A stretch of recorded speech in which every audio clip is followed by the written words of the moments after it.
comes to the impact consulting, we here specifically to talk about social, environmental, and economic challenges which different either companies or governments or non-profit organizations or even philanthropic foundations or social enterprises are facing.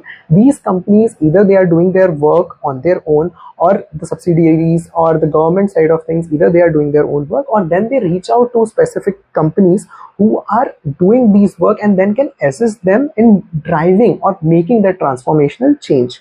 So combining these with the consulting strategy frameworks, this is like a developing sector where the focus is on the human side of things, where the focus is on the social side of things, on the ecological outcomes, not just the profitability or the business case frameworks which are usually being seen in the strategy and consulting side of things. So if you are a person who wants to work in these particular side of consulting, you can look forward to the domains or the work such as you would be doing a program evaluation or policy design. What that means is there could be different sectors like health insurance segments or education or public health or different kinds of problems, and you would be working on to strategize or make or the implementation of these policies, or would be giving suggestions to either, as I said, governments or non-government, non-profit organizations who are reaching to you for help, and then you are making an impact on the whole society or ecological sense by helping these initiatives being fulfilled end to end.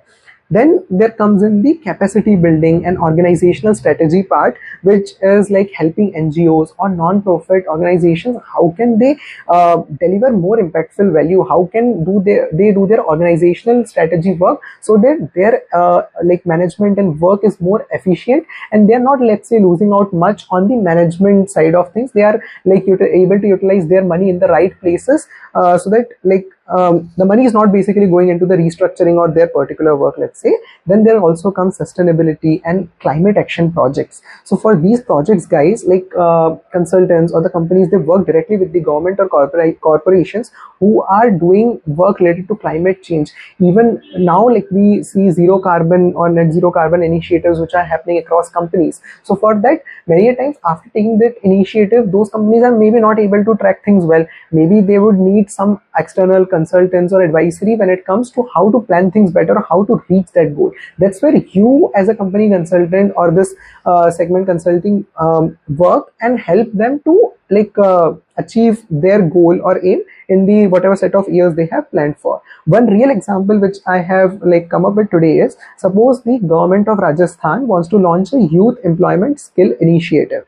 Now, as the problem statement is, firstly the consultants, let's say from Delberg or Satwa Consulting, they will come in, they'll be studying the local economy, the job trends, how are they happening there, their training needs, whether people are skilled enough or not. If they are skilled, what is the skillful area or the levels of education that are primarily happening in that area over the years, and where they are, let's say, planning to reach in the timeline to come. And then helping them designing an economy or job trends that which could let's say helping them in designing a curriculum which will then lead to a job trend or a market growth which was not necessarily there earlier, maybe because of let's say less skills or like people not being available for that particular kind of work. Then creating an impactful measurement framework as to how the long-term success would look like. What are the key problems that this initiative could also face? What are the problems which might face and lead to a failure of the program altogether? So like making it sustainable, like making sure that plan is having those action pivot points if things go wrong in future. What are the things to look forward to? Like doing that whole sustainability employment framework would then help them to take ensuring 100% success in the time to come. So after that, I would like to highlight the most important part here. Usually in strategy and consulting, it's known that the work-life balance is not as good, or let's say in the top consulting firms like MBBs, the work-life pressure usually is high compared to like big four. The work culture is better, work-life balance is better. And then when you come towards the niche segments, this impact Social impact consulting is something, guys, where you will really get a good work-life balance, and in fact you'll be seeing some real life change happening, which will actually help you to see real-time results. Not like usually when it comes to technology transformations or things, projects related to that, we are not able to see a transformation impact, like impactful transformation right away. Like obviously a technical transformation also will be helping a company or clients in the future, but here, since the focus is people centric, you'll be seeing the results early on, which will bring a big smile to your face, and you'll be having a fulfilling career, is what I'm trying to say when it comes to these kinds of consulting roles. Now, the top consulting firms which are in this segments are Delberg. They are doing really good when it comes to this particular kind of work. They are in fact a global firm which, like, they are in fact focusing on development, health, and gender equality related or gender equity related kind of work. For like they're primarily focusing on that, and they're even growing on other segments. Then there is this Brisbane group I have wrote about. They, in fact, I think they were founded by Bain alumni. So you already know about Bain, which is the big three consulting firm, and now they're working with the top global NGOs and philanthropists on their particular work. Then there is also ID Inside Group, which is doing evidence-based advisory, strong M&E capabilities work.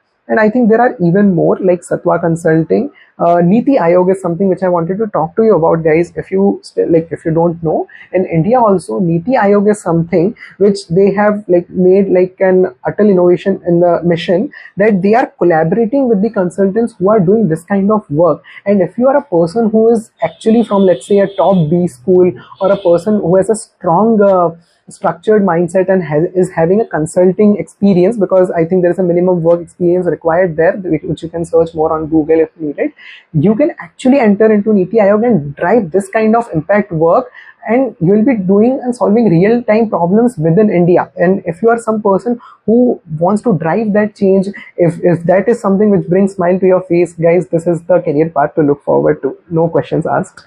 And yeah, so salary range, again, the levels are like analyst, associate, and it could go on by consultant, senior consultant level, manager, and again like managing director and partner principal level ahead. So starting salaries here could be low. It could range between 5 to 10 LPA, but as per depending upon your expertise, your subject matter expertise, your years of experience which you're bringing to this industry, it can also be 10 to 15 plus. Plus, if you are a consultant who is coming in from, let's say, a very good tier 1 B schools, it would also be upwards of 15 LPA. And if you are a manager or senior manager who is growing in this field, you can also expect a salary anywhere on the upwards of 25 to 30 LPA as well. And at partner or principal level, from my basic research, I found it 60 plus LPA you can find here.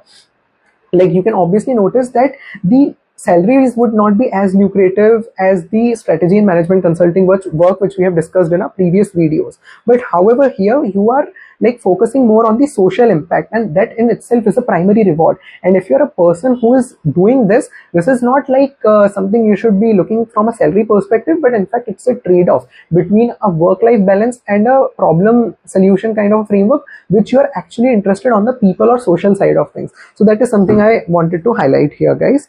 And with that, I think my notes come to an end.